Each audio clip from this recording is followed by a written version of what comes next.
हनुमान ने आज तक साबित क्यों नहीं करके दिखाया? हम बस इतना कहते हैं कि जो आप कह रहे हैं राम मंदिर बन रहा है, साबित किया उन्होंने सुप्रीम कोर्ट में। राम मंदिर भी सुप्रीम कोर्ट के आदेश पर बना। अगर सुप्रीम कोर्ट इजाजत नहीं देता तो राम मंदिर नहीं बनता। तो और सुप्रीम कोर्ट भी सुप्रीम कोर्ट के इंतजार में राम मंदिर बैठा रहा। अगर सुप्रीम कोर्ट निर्णय नहीं देता तो राम मंदिर नहीं बनता। तो इसका मतलब भगवान पावरफुल नहीं है, न्याय व्यवस्था पावरफुल है, कानून पावरफुल है। और कानून को पावरफुल देख करके ब्राह्मणों की जो नाक में दम हो चुका है कि वो अपना कानून चलाते थे, वो अपने आप कुछ भी अपराध करते थे तो उनके अपराध पर कोई सजा नहीं थी। और वो वैसा राज चाहते हैं कि हम कोई भी अपराध करें और हमें कोई सजा ना मिले। हम ऐसे हमारे बगल में अपना मकान बना रहा है, अब वो हमारे घर में झाड़ू पोछा नहीं करता, अब वो हमारे घर में हजी हुजूरी नहीं करता, अब वो हमारे खेतों में बेगारी नहीं करता, वो अपने खेत खरीद रहा। तो वो इस बात से बहुत जलन है, बहुत उनको क्लस है कि ये लोग क्यों यहाँ आ गए। और संविधान जब कहता है कि भारत धर्मनिरपेक्ष देश रहेगा और कोई भी राज्य यहाँ पर धर्म का प्रचार नहीं कर सकता। मांग शुरू हो गई है, किस तरह देखते हैं इस मांग को आप? देखिए, हिंदू राष्ट्र बनाने की जो मांग इन्होंने रखी है ये बिल्कुल देश के खिलाफ है, संविधान के खिलाफ है और समानता के खिलाफ है। क्योंकि देश संविधान से चलता है और संविधान सबको बराबरी की बात करता है। हिंदू राष्ट्र में केवल और केवल ब्राह्मण के पास अधिकार रहेंगे, ब्राह्मण स्ट्रोंग होगा। और संविधान के राष्ट्र में पूरे देश की जनता स्ट्रोंग होगी, पूरे देश की जनता मजबूत होगी, सबको समान अवसर मिलेंगे और समान अधिकार मिलेंगे। ये कुछ लोग कहते हैं कि जो हिंदू राष्ट्र बन जाएगा तो सभी को समान अधिकार मिलेंगे, देश तरक्की करेगा और भी। अच्छा, तो फिर अगर हिंदू राष्ट्र में सबकी समान तरक्की थी तो फिर संविधान से पहले शूद्र क्यों नहीं पढ़ पाए? संविधान से पहले स्त्रियां क्यों नहीं पढ़ पाई? अगर संविधान नहीं होता और हिंदू राष्ट्र की अगर ये बात कर रहे हैं तो हिंदू राष्ट्र तो पहले से था इनके पास। सब लोग जितने भी यहाँ पर शूद्र थे, दलित थे, अछूत थे, सभी हिंदुओं में गिनती की जाती थी उनकी। सभी हिंदू होकर के ब्राह्मण की सेवा करते थे। आज जब ब्राह्मण कह रहा है कि सब समान होंगे तो क्यों नहीं 1947 से पहले सबको समानता दी? क्यों मंदिर में घुसने से पीटा जाता था, आज भी पीटा जाता है? क्यों ये क्या कहते हैं बाबा साहब अम्बेडकर को स्कूल के बाहर बैठ करके पढ़ना पड़ा? अगर हिंदू राष्ट्र में सबको समान अवसर था तो फिर क्यों कहा दीनदयाल उपाध्याय ने कि अगर अछूतों को नागरिकता मिली तो मेरा मरा हुआ मुंह देखोगे? क्यों कहा अटल बिहारी वाजपेयी ने कि तेली तमेली और क्या कहते हैं कहार काची और ये यादव ये तो मेरी आंखों में कांटे की तरह चुभते हैं? क्यों कहा? इसीलिए क्योंकि उन्हें पता है कि ये देश की करोड़ों जनता को हिंदू राष्ट्र में अपना दास बनाएंगे, अपना सेवक बनाएंगे, नौकरी करवाएंगे और गुलाम बना के रखेंगे। और जब वो अपनी कहेंगे मजदूरी दो, हमारे काम का मेहनत आना दो, तो लात मार के उनको भगा देंगे। यानी कि ब्राह्मण के लड़के को 12 वर्ष का लड़का भी एक शूद्र समाज का 80 वर्ष का बुजुर्ग सलाम ठोकता हुआ रहे, पैरों में पैर छुए, पाए लागू पंडित जी, पाए लागू पंडित जी कहता रहे। तो ये ऐसा राष्ट्र चाहते हैं। ऐसे राष्ट्र में देश की जनता का हित नहीं है, ये ब्राह्मणों का हित है। और ये हिंदू राष्ट्र की आड़ में ब्राह्मण राष्ट्र बना रहे हैं और ब्राह्मणों की शातिराना तरीके से ही ये अपने आप को सुरक्षित कर रहे हैं। क्योंकि इन्हें पता है अगर हमने कहा कि हम ब्राह्मण राष्ट्र बनाए तो कोई साथ नहीं देगा। इसलिए इन्होंने बहुत होशियारी के साथ में देश की आम जनता को, भोली जनता को, कमजोर लोगों को, जो भी नहीं जानते इनके षड्यंत्र को, वो षड्यंत्र को ना जान जाए इसलिए कहता है कि हम हिंदू का राष्ट्र बनाएंगे। जब हिंदू की परिभाषा पूछने लग जाते हैं तो वो कहता है कि हम सनातन का राष्ट्र बनाएंगे। अब ये समझ में नहीं आता कि सनातन का राष्ट्र बनाएंगे या हिंदू का राष्ट्र बनाएंगे। अरे सारे झगड़े खत्म करो, लोगों को क्यों कंफ्यूज कर रहे हो? जो इनके भक्त हैं, फॉलो इनके साथ अंधभक्ति में जुड़े हुए हैं, वो भी कंफ्यूज होते हैं कि हिंदू राष्ट्र बनेगा या सनातन का राष्ट्र बनेगा। एक बार में कह दो ना कि सारे लोग ब्राह्मण बनाएंगे, हम सबको ब्राह्मण बनाएंगे, कोई ऊंच नहीं कोई नीच नहीं, बराबरी से रहेंगे, सारा भाईचारा रहेगा देश के अंदर, हम एक दूसरे से नफरत नहीं करेंगे, जाति के आधार पर शोषण नहीं होगा। जब सब ब्राह्मण हो जाएंगे तो सब बराबर हो जाएंगे। अगर बराबर करने का राष्ट्र बनाना चाहते हो तो हम भी साथ हैं, लेकिन गैर बराबरी नहीं चलेगी, दोगलापन नहीं चलेगा। तुम ऊपर बैठो, शूद्र को नीचे रखो और कहोगे तुम्हारा दास से गुलाम है। अब ये नहीं चलेगा। बहुत तुम लोगों ने लंबे समय तक चलाया, पर अब देश की जनता जागरूक हो रही है, वो ऐसा नहीं करने देगी। हिंदू राष्ट्र बनाने की जो बात की जा रही है उसको लेकर लोग चर्चा भी कर रहे हैं, लेकिन संविधान में कुछ ऐसी जो सुविधा है क्या कि ऐसे हिंदू राष्ट्र बन सकता है? देखिए, संविधान कहता है कि हम भारत के लोग धर्मनिरपेक्षता की बात करता है, सेक्युलरिज्म की बात करता है। और धर्मनिरपेक्ष राज्य का अर्थ जो है वो यही है कि ये कोई भी धार्मिक नाम से राष्ट्र नहीं बन सकता। और धार्मिक नाम से यदि राष्ट्र बनाने की बात कर रहा तो संविधान के विरुद्ध बात कर रहा, वो संविधान को खत्म कर देना चाहते हैं। वो देश की आम जनता, आम गरीब नागरिक जो पीछे खड़े हुए लाइन में लोग हैं, उनके हक अधिकार जो उनको मिल रहे हैं वो उनसे नफरत करते हैं, वो उनसे जलन करते हैं, वो चिढ़ते हैं। वो ये सोचते हैं कि जो गरीब आदमी हमारा घर में झाड़ू पोछा करता था, वो आज संविधान की बदौलत पढ़ लिख करके दूसरी सारे धर्मों को वो कहते हैं कि यहाँ पर बराबर का सम्मान है। तो आप कैसे कह सकते हैं कि यहाँ पर ईसाई को नकार सकते हो? यहाँ पर जैनी भी रहते हैं, यहाँ बौद्धिस्ट भी रहते हैं, यहाँ पर पारसी रहते हैं, यहाँ क्रिश्चियन रहते हैं, यहाँ पर मुस्लिम रहते हैं, लगभग और अन्य 7 से 8 धर्म यहाँ पर रहते हैं। तो आप क्या उन सबको, सारे धर्मों को नकार देंगे? क्या भारत का संविधान जैसे उन लोगों को समानता देता है जैसे आपको समानता देता है? इसका मतलब केवल आप अपने आप को ऊपर रखना चाहते हो, बाकी सारे धर्मों के साथ आप अत्याचार और शोषण वाली जो आपकी पुरानी प्रक्रिया है वो लागू करके रखना चाहते हैं। तो इनको संविधान में बदलाव करना पड़ेगा इसको लेकर। तो वो संविधान को मानते कहाँ हैं भैया? वो संविधान को अगर मानते तो उन्हें हिंदू राष्ट्र बनाने की जरूरत ही नहीं पड़ती। संविधान अपने आप में इतना खूबसूरत ग्रंथ है, अपने आप में इतनी अच्छी किताब है, इतनी अच्छी व्यवस्था है, पूरी दुनिया के अंदर इतना प्योर, इतना क्लियर लिखा हुआ संविधान किसी भी देश के अंदर इतना बड़ा लोकतांत्रिक संविधान नहीं है। तो इससे ज्यादा खूबसूरत किताब और इससे ज्यादा खूबसूरत ग्रंथ तो कोई हो ही नहीं सकता, जिसमें कहा जाता है कि न्याय व्यवस्था, न्याय सभी के लिए समान है, जिसमें कहा जाता है कि अवसर सभी के लिए समान है, कोई जाति के आधार पर ऊपर नहीं जाएगा, लिंग भेद नहीं होगा। लिंग भेद की बात बाबा साहब डॉक्टर अम्बेडकर ने कही और लिंग भेद पर आधारित जो हिंदू धर्म था उसमें उन्होंने हिंदू कोड में लिखे महिलाओं को स्पेशल अधिकार दिए। तो बाबा साहब डॉक्टर अम्बेडकर खुद कहते हैं कि अगर ये लागू करने वाले लोग अच्छे नहीं रहे, अगर लागू करने वाले लोगों की नीयत अच्छी नहीं होगी तो ये संविधान को गलत तरीके से भी इस्तेमाल किया जा सकता है, और अगर नीयत अच्छी होगी तो ये संविधान दुनिया का सबसे खूबसूरत ग्रंथ माना जाएगा। और वास्तव में ये सबसे खूबसूरत ग्रंथ है, क्योंकि अगर भारत में बात करें तो आर्टिकल 13 में ये साफ साफ लिखा हुआ है कि आज से, जब से संविधान लागू होता है तब से जितने भी धार्मिक ग्रंथ हैं वो नल एंड वॉइड हो जाते हैं, यानी कि शून्य हो जाते हैं। इनका कोई मतलब नहीं होता, ना ये धार्मिक रहते हैं, ना ही ये ग्रंथ रहते हैं, ना ही इनकी कोई वैल्यू होती है, ना इनके राज्य जो अपने अपने कानून, राजा महाराजा अपने कानून लागू रखते थे अपनी जनता पर, अपनी प्रजा पर, आज से वो सारे कानून खत्म होते हैं और जो संविधान में बने कानून हैं ये सारी जनता पर लागू होते हैं। वो राज्यों पर भी लागू होते हैं, वो सरकारों पर भी लागू होते हैं, और वो किसी के साथ भेदभाव नहीं करते हैं। तो ये किस बात की बात कर रहे हैं? हिंदू धर्म की बात अगर कर रहे हैं, भावनाओं की बात अगर कर रहे हैं, तो सबसे ज्यादा तो भावना तुम हाथ कर रहे हो। देश की 130 करोड़ 140 करोड़ आबादी की भावना संविधान के अंदर है। तुम ब्राह्मण की भावना इनके अंदर हो सकती है क्योंकि तुमने लिखा है और तुमने अपने आप को उसमें मालिक लिखा है, बाकी लोगों को नौकर लिखा है, तो इसमें तुम्हारी भावना उसमें हो सकती है। लेकिन देश की जनता का जो सम्मान है, स्वाभिमान है, जो अवसर है, जो न्याय है, वो भारतीय संविधान में, इसलिए देश की 140 करोड़ की जनता की जो भावना है उसको ये लगातार आहत करता है।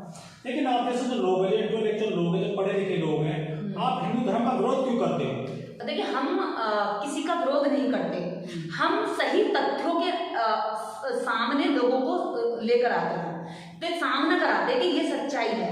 विरोध वो हमारा करते हैं, हमें इतनी फुर्सत ही नहीं है। अभी तो संविधान इतना विशाल काय ग्रंथ है कि अगर हम उसको पढ़ने बैठेंगे, उसको समझाने बैठेंगे तो एक एक आर्टिकल में लगभग 4-4, 5-5 दिन लग जाएंगे, एक एक महीना भी लग सकता है। तो अभी तो हमें अभी पढ़ करके लोगों को बताने में ही टाइम लग रहा है। ये विरोध करने आते हैं, हम विरोध नहीं करते।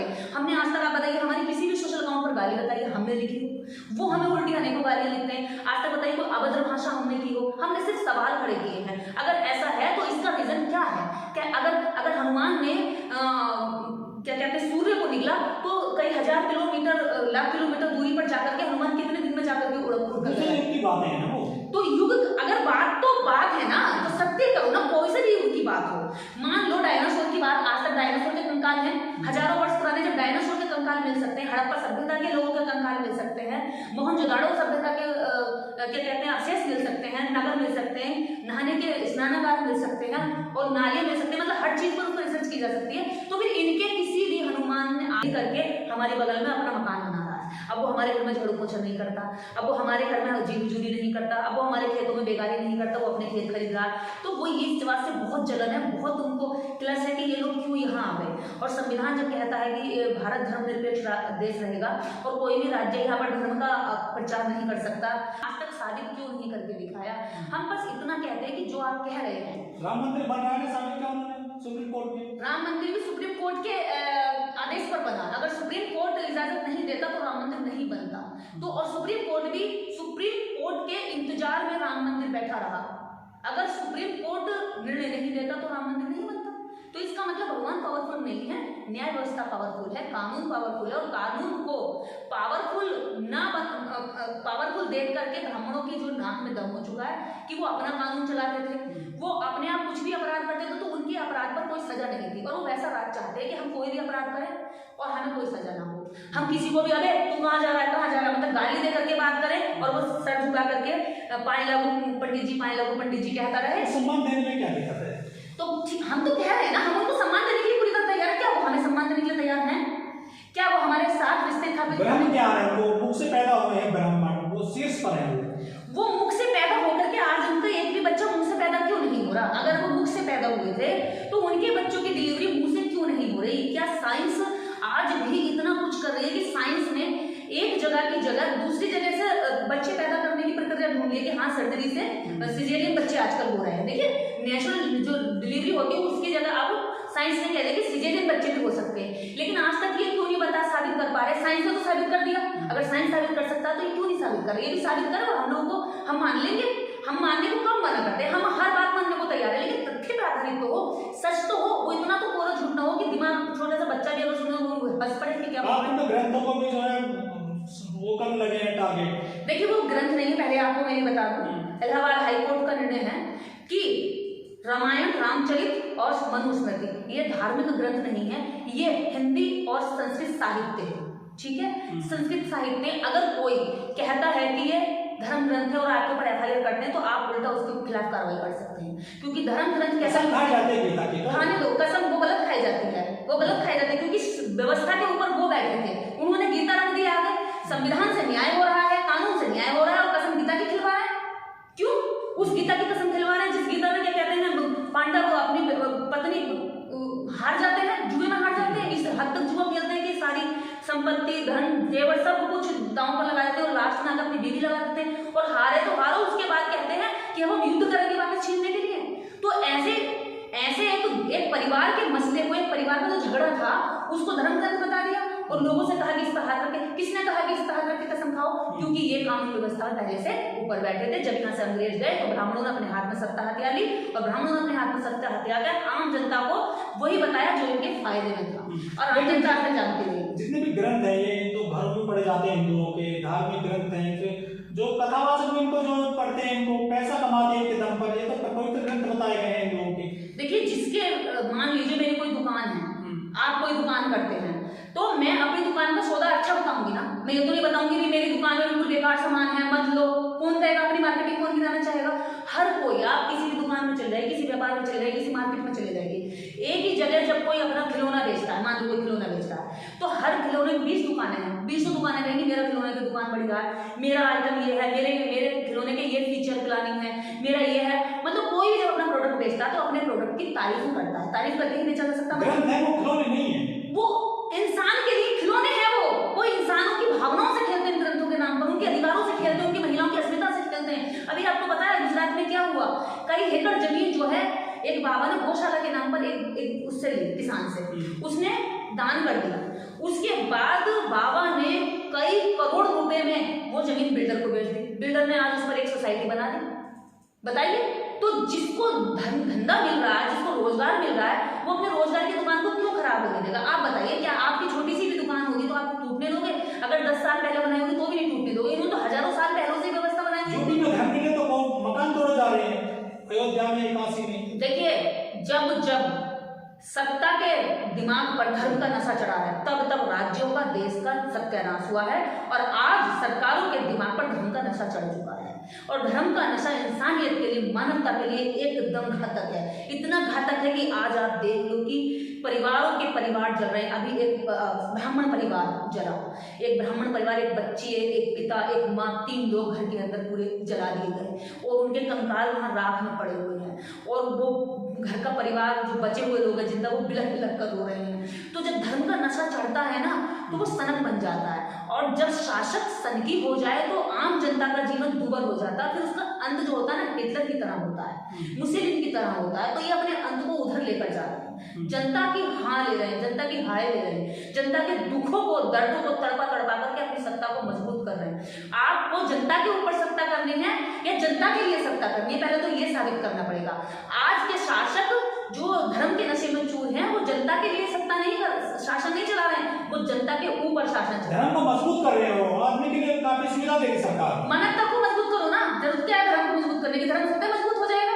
मानवता को मजबूत करो, न्याय व्यवस्था को मजबूत करो। मध्य प्रदेश में हर चीज में कथाएं हो रही है बड़े पैमाने पर। गुंडे बदमाश सारे खुले घूम रहे हैं, जितने बदमाश, जितने जेलों के फरार लोग, जेलों से भागे हुए लोग, अपराधी लोग, 376 के जो लोगों को ज्ञान दे रहे हो, बता रही हूँ ना किस तरह का ज्ञान दे रहा है। सुनो, वो अपराधी टाइप के लोग जो जेलों से भाग जाते हैं, जिनको जो है छुपने की जगह नहीं मिलती तो वो क्या करते हैं, कथा वाचक बन जाते हैं। ज्यादातर बाबाओं का यही रिकॉर्ड रहा है, ज्यादातर बाबाओं की यही हिस्ट्री रही है कि वो कथाओं में जब जाते हैं, जब उनके जीवन में कुछ भी नहीं बचता है।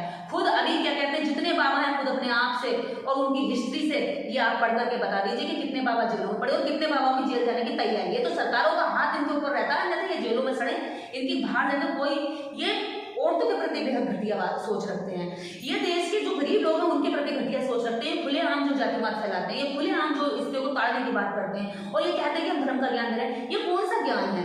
ज्ञान तो वो होता है जो बुद्ध ने दिया। ज्ञान तो वो है जो कहता है मानव मानव में प्रेम करो। ज्ञान वो होता है जो कहता है कि आप एक दूसरे के प्रति, एक दूसरे को सम्मान देने के मन में विचार रखो, ना कि किसी को गिराने की बात करो। और ये कहते हैं कि भैया हम सबसे ऊंचे हैं और हम क्योंकि मुंह से पैदा हुए हैं। मैंने आज तक नहीं देखा कोई बच्चा मुंह से पैदा होता हुआ। ये कहां कैसे मुंह से पैदा हुए? अभी तक तो ये यही साबित नहीं कर पा रहे कि ये मुंह से पैदा हुए हैं। अभी तक जब इनसे धर्म की बात करो तो धर्म, हिंदू धर्म का क्या इतिहास है? हिंदू धर्म का संस्थापक कौन है? हिंदू धर्म को कितने लोगों ने शुरू में चलाया? जैसे हर धर्म का होता है कि कुछ 4 फॉलोअर थे वो चले।